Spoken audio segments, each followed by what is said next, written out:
what is there in the room? Yes. Now, if you'd had someone who had dominant extroverted sensory experiencing, they would have been up. Well, you know, that curtain is driving me nuts because it's not straight, and this isn't right, and this isn't right. Da, da, da. And so that shows that there's that sort of time delay, because for none of us in the room is that a dominant process. So this is about, what do you think are the strengths of this function, being able to be tuned into the here and now? What's the advantages of this function? On their feet, feeling on the feet, immediate, Yeah. responsive. Immediate, responsive, good, what else? Get things done. Get things done. There's this deep sense of knowing, like you said, when things are out of place. Yeah. It's like, no, put the silverware over there and the line will move faster. They just know. I mean, I've watched, you know, I've gone into a room and thought, oh, the room doesn't work, and someone with extroverted sense will come in and go, table there, chair there, and then suddenly the room works. And that ability to manipulate and be deeply tuned into that sensory data. Now, what could be the disadvantages of that cognitive process? Well, if something isn't right, you can be very distracted. Distracted, and that's often what we see. I mean, I do a lot of work with this in teaching people how to facilitate, and people will get distracted. You know, one time I said, you know, this water jug is not lined up. I haven't been able to focus on anything else. Or at the back of the room, I can't stand that noise. What noise? What noise? Someone in the next room. No one, the person next room, what noise from the next room? Can get very easily distracted. Yeah, so that's that extroverted sensing. Strong memory, they have a memory for details in context, so they almost have that sort of picture brain. They won't, it's not like introverted sensing where it plays in sequence. It's, gosh, I went to that restaurant, it had stars on the ceiling, it had a candelabra, it had curtains this size, it's like a picture they go back to. Now, Sue has done a lot of work with visuals, as you know. This comes from Dario's book. He has a visual for each of the cognitive processes. Dario Nardi. What is enlightenment? What colours are the flower at the entrance? Why is that extroverted sensing? He would have noticed it. He would have been using his senses when he came in. Yes, he used his senses as came in, and it's more literal. So he's thinking that the flowers light up, so it's more literal. And so often when our artisans or improvisers, they're much more literal. And then, why the juggler? I love this visual for it. I know Dario talks about the tennis hot break, but I love this visual. What's this showing? Focus, keep track of where everything is. Focus and keeping track. I really think those with extroverted sensing are those, they can genuinely multitask. The rest of us actually can't.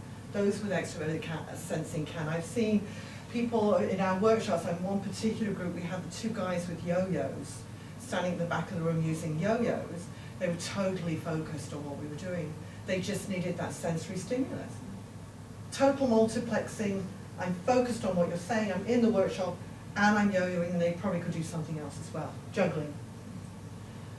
Any other, yes? I have a friend who says that if she wants to actually work on a presentation, the best place to do it is in the swimming pool, because she's moving her body while she's making her mind work. Yeah. So moving your She body has to do something in order to get the mind working. And they actually show more brain activity looking out a window than doing any kind of seat work, according to Dario's stuff. It's really sad, given that they. And just as most of you probably know this, I mean, Dario Nardi has been doing a lot of work on neuroscience and the brain, and there haven't been direct correlations with temperament or interaction style or even the four-letter code, but he's seen high correlations with people who use the same cognitive processes. So those who use extroverted sensing have 50% of the, more than 50% of the same brain functioning. So we've got this incredible toolkit. And our dominant function, we use our brain differently depending on our dominant and auxiliary function. So that's all in his, what's it called, neuroscience of personality? Yes, neuroscience of personality. He's updating it right now in that really one journal. So is this sort of why some artisans really don't get on with school then? That's Absolutely. Absolutely. And in fact, that's one of the reasons I've been doing so much with facilitation and temperament, because the artisans, they get using extroverted sensing, they're bored. You know, there's not enough sensory stimulus, there's not enough hands-on stuff, there's not enough movement, and they often, and they fiddle or they doodle, and the teacher goes, stop doodling, you're not paying attention. Well, they are paying attention, they're just doodling as they pay attention. Yeah. So I know you have one child who has. Yeah, I was just thinking about her because she hated school, then Yeah. she started in a care home, and 2 months into it, they hadn't had enough staff, so they put her in charge of one of the corridors, and like, she's 18 at this stage, and she came home and she loved it. She said, I got my whole corridor done, and I helped them on the other corridor, and they've been there for years, and they love out, and they don't get how to organise themselves. And she just like, got it. Yeah. Now, introverted sensing or recalling is a very different function. This is about, you start at the present, but you use that to go back in time to what happened before. And the past plays almost like a videotape, and we still use the word videotape in terms of no one has them anymore, and then comes back to the present to compare and contrast the current reality with what's happened before. So you'll hear things like better than, worse than, bigger than, smaller than, higher than, lower than, richer than, poorer than, because there's a comparing and contrasting between the present and the past. So which temperament, which two types use this as a dominant? Yeah. Thank you. ISTJ and ISFJ. And as an auxiliary, it's ESTJ and ESFJ. And temperament, all of our guardians or SJs or stabilizers will use this as a dominant or auxiliary. And I think a lot of the work that was done originally on the MBTI was based on introverted sensing, not necessarily extroverted sensing. So this is a lot of the words around introverted sensing are what we associate with sensing, whereas extroverted sensing, the words may not correlate as closely. So let's just try on introverted sensing for a moment. Does anyone have this as a dominant or auxiliary function? Auxiliary. ESFJ. All right, so what I want to do is put yourself in the room here and now. And if you want all these activities, they're on a handout on our Type Academy website, so you can just download them afterwards. I want you to close your eyes now and go back to a previous workshop you attended. It has to be more than 6 months ago. I want you to go back in time, think of that workshop. Where was it? When was it? How did you get there? When you got there, where did you go to start the workshop? Who was sitting in the room? Where did you sit? Who did you sit next to? How did the workshop flow? All right, now open your eyes and come back to the present. I get that sort of shaking head, what workshop? Where did you go back to? Where did I go back to? I went back to a training centre where I worked before, and I'd been asked to work with a departmental team. And how long ago was this? Probably 9 months. 9 months ago. And do you remember what you wore? Yes. What did you wear? I wore a bright blue jacket with a striped polo underneath with the same pink and the grey and white and the stripe. And do you remember why you wore that? Because I was comfortable and I liked it and I thought they would like it. Can we just, that was absolutely gorgeous. I couldn't That's a It's lovely like a miracle. Yeah. You see, it's effortless. It's effortless. It is. It's that ability to play through in sequence. And it's effortless. And so what we'll hear then, we'll hear people who use introverted sensing or recalling to, well, last time we did this. And how might that be perceived by other types sometimes? Well, last time we did this. What might some of the other types think about that? How can they know that? How can you know that? And why should we think about that? How was that? You see, I worked at this training centre for 20 years, and we had people who came back 3 years later and did something else. And, you know, once I'd kind of engaged with their name, then I could say, what did happen to your daughter? Yes. And they'd be bowled over, and it was effortless. But it was just a lovely, lovely thing to continue relationships. And I actually think it's a really lovely What a example. gift. It's a It's a gift. gift. And it's a wonderful Yeah. example of introverted sensing supporting your extroverted feeling. I mean, what Marky talked about just there, that's in support of and looking after your extroverted feeling, because that's making the person feel so comfortable and approachable. So it's a beautiful, Important, you know, insignificant. significant, important. I mean, I know there's one person I've worked with in Puma who has preferences for ISTJ, and she came to me after, when we were in the middle of I was running a workshop for the store managers, so there are 100 people there, and she came to me, she said, remember to tell this story. And I said, what story is that, Kim? Do you remember? You told that story 11 years ago in that first workshop. Okay, but which story was it again? And sure enough, it was an absolutely fantastic story, which I, of course, had discarded with my trickster introverted sensing. I mean, why should I remember that? And it's such a gift to be able to have that. So what's the advantages of that function at work, do you think, and in our lives? It's a corporate memory, isn't it? It is the corporate memory.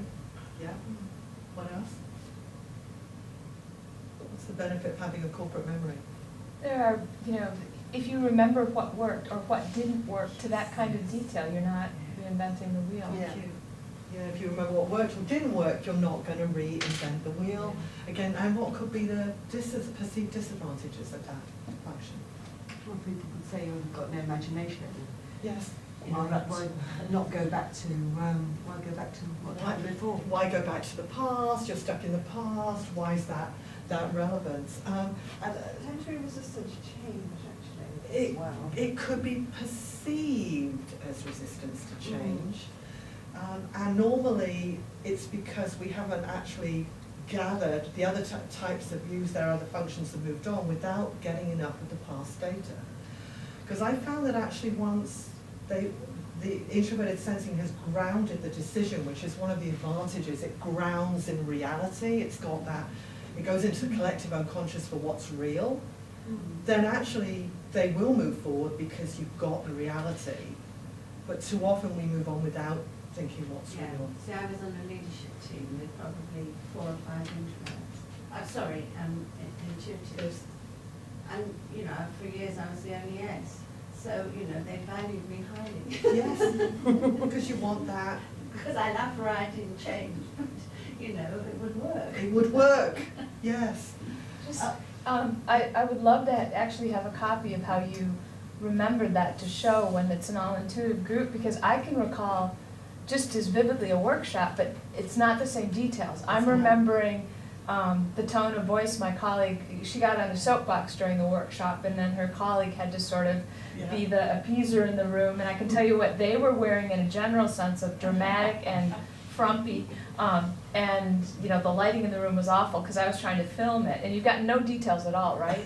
And yet I have a very vivid memory, and so it can be confusing to people thinking, well, I'm using introverted sensing, Yeah. not once I hear it. Not once you hear it. Once you hear that, you know, It's a real sequence and so It's a clarity of. it's the sequence of it, and you know, we've got 6 grandchildren, and like Ali is the third oldest, and definitely has preferences for ISTJ, and her recalling right now is amazing. Well, last time we did this and this and this and this, and this time we're trying to do this. I really would rather you do this and this. Oh, okay, Ali. You know, there's a real, and of course with the systematizing there or extroverted thinking to support, it's very structured. So, and why would this be a great cartoon for introverted sensing?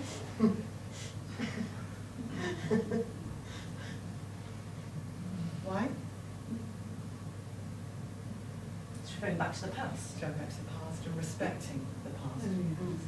And this is what I thought was a great visual Sue used, in that and I hadn't quite got this before, is that for introverted sensing, when it goes into introverted sensing, it's going back into the experience. It's not just recalling it in a videotape, it's being in the videotape.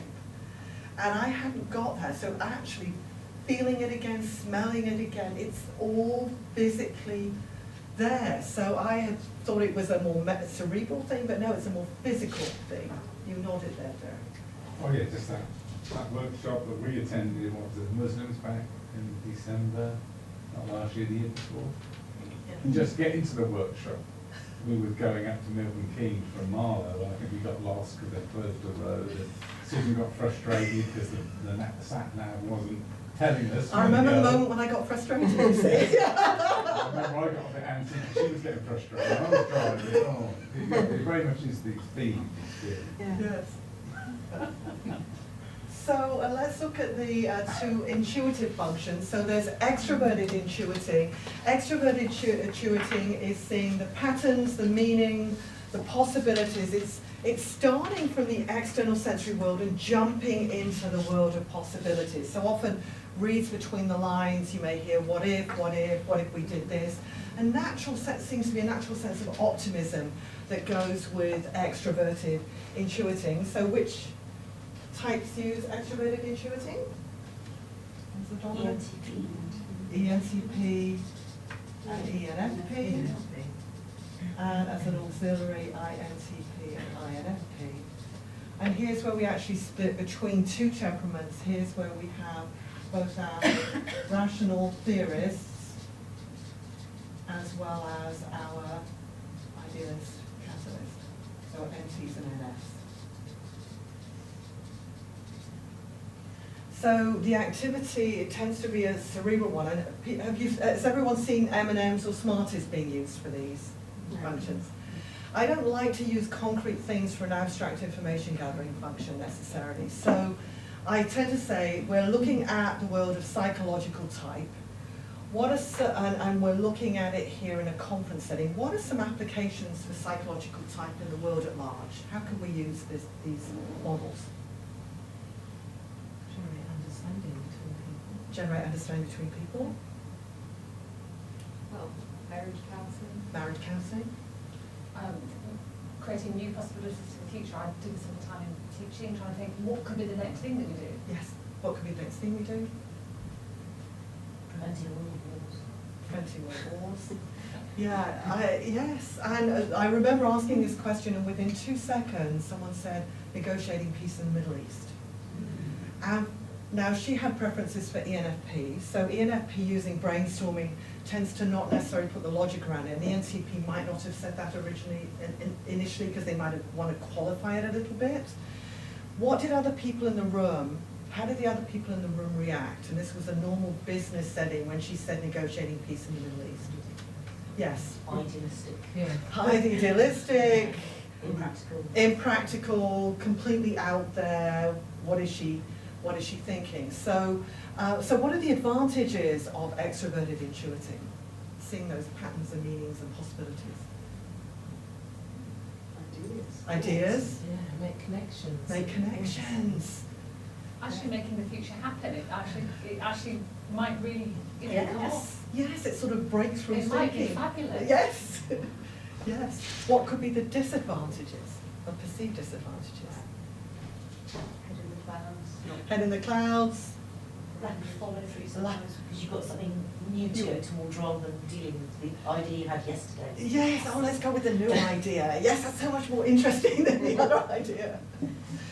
Yes, and for the other types, I think sometimes the brainstorming can come across as so much that people can actually get overwhelmed by it. And I've heard people go, I realised I've had to pull back on my brainstorming. I think you were talking about that yesterday, Shirley, weren't you? Because there's just so many possibilities and it can be overwhelming to some of the other types. So what is enlightenment? What if I give you a matchstick? Now, why is that extroverted intuiting? What is that? Imagination, isn't it? Sparking It is. immediately. Yes, an immediate sparking. This must be your dominant function, right? I thought, there it is. The energy, the optimism, ENFP, right? Yeah. And then Dario talks about, you know, the Christmas tree brain, and that it's incredibly inefficient, but it's got sparking all the time. Bing, bing, bing, bing, bing, bing. It's lit up like a Christmas tree, the neocortex, because it's literally. And I'm having to go through these quickly. Are these? Yes. Is this about the right pace? It's Yeah. fine. Okay, good. Any thoughts or comments on extroverted intuiting? Any questions?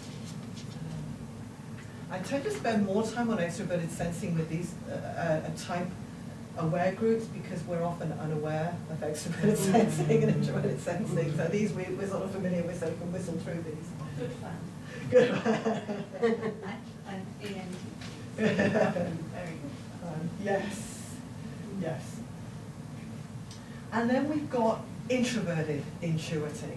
So introverted intuiting, supported by extroverted sensing, is about, again, getting data that seems unrelated and then taking a step back, and there's an unconscious correlation of this data, and it then comes back to mind as a complete picture.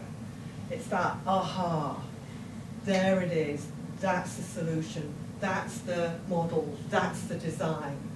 And which types use this as a dominant? I know we've got quite a few people in the room who use this. I'm TJ. Thank you. I am TJ and ENFJ, and there's an auxiliary. ENTJ and ENFJ. And again, used by two temperaments as a dominant or auxiliary, so rational theorist and idealist catalyst.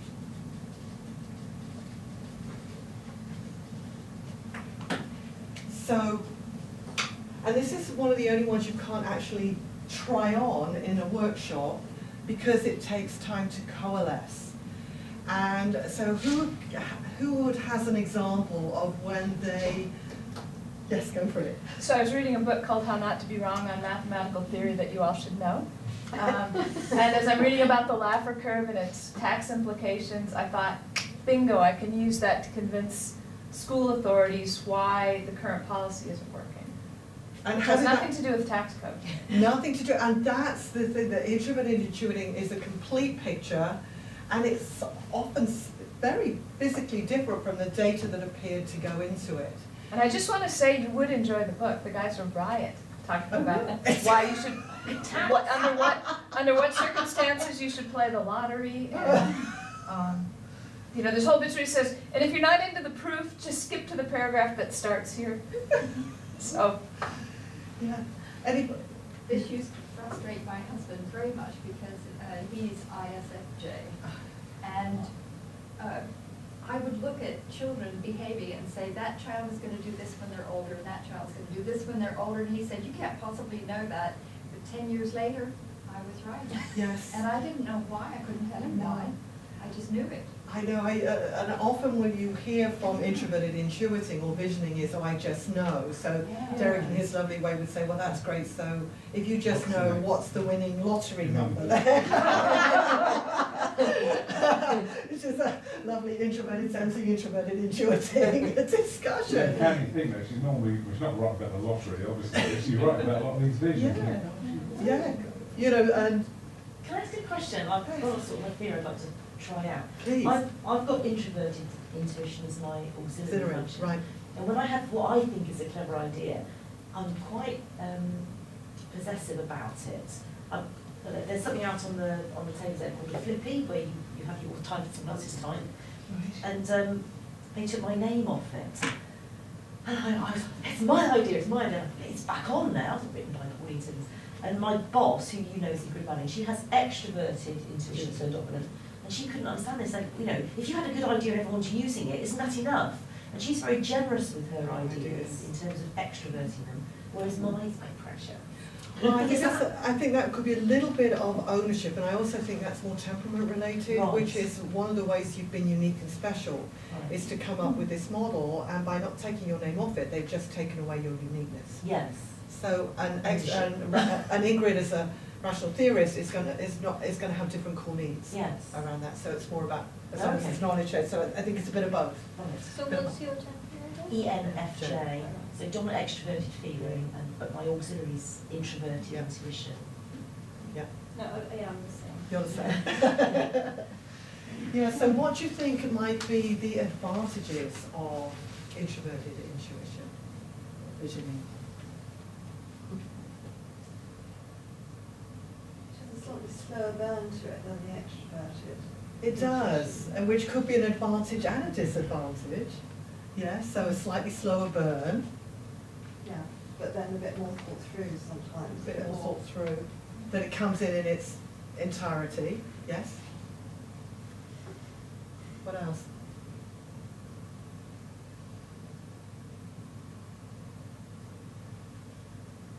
Pauline's example is a good one, isn't it? Because she's come up with a brilliant idea that Yes. everyone can use. Yes, a sort of a very holistic problem, a solution to a problem. Yes, I think it's, you know, new models, new theories. I think a lot of new theories have actually come from introverted intuitive. You'd be so lost without us. You would, I know. I'm feeling unappreciated. Sort of trust what they're, I can sort of see Yes. that there's a sort of real sense of I trust what Very good. I'm thinking, feeling, you know, they trust Yes. it and go with it. There is the trust about it. Now, what can be the disadvantage of it? We've already touched on some of those. I find that when you ask introverted intuitives what they think about something, they're unable to express it because it's so valuable and special that speaking it in the real world completely defiles it. And so they say, Until they're ready. and they say, well, they never are because it's never finished, has it? So you say, oh, can you tell me about that? So you wouldn't understand it. It sounds a bit superior, but it's not. It's because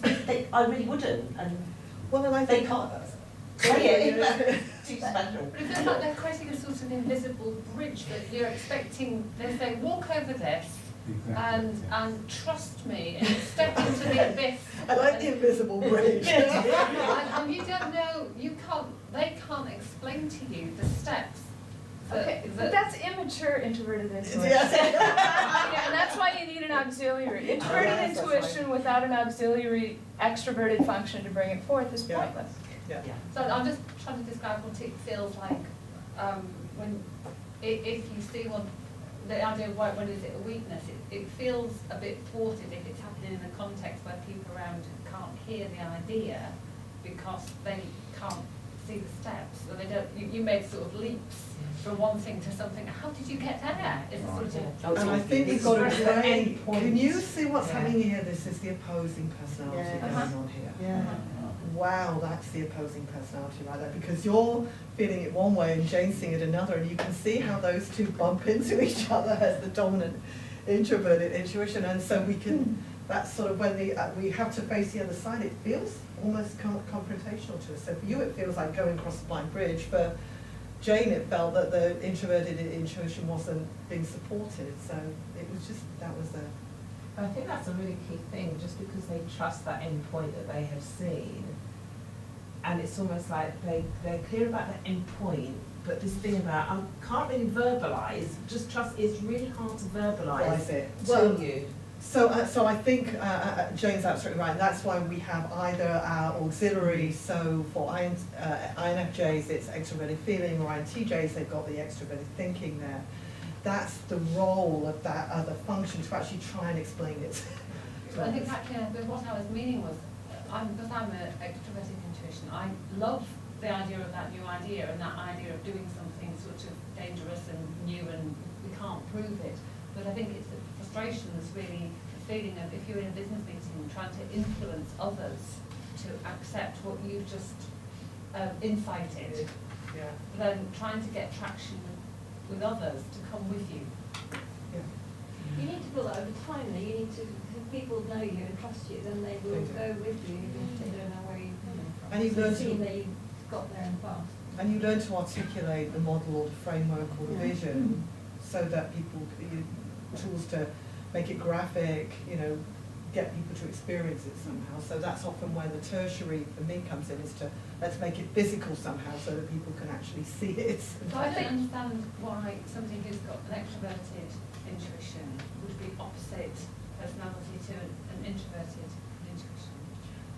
So, we don't have time. I'll do my edited version. My edited version is your hero function is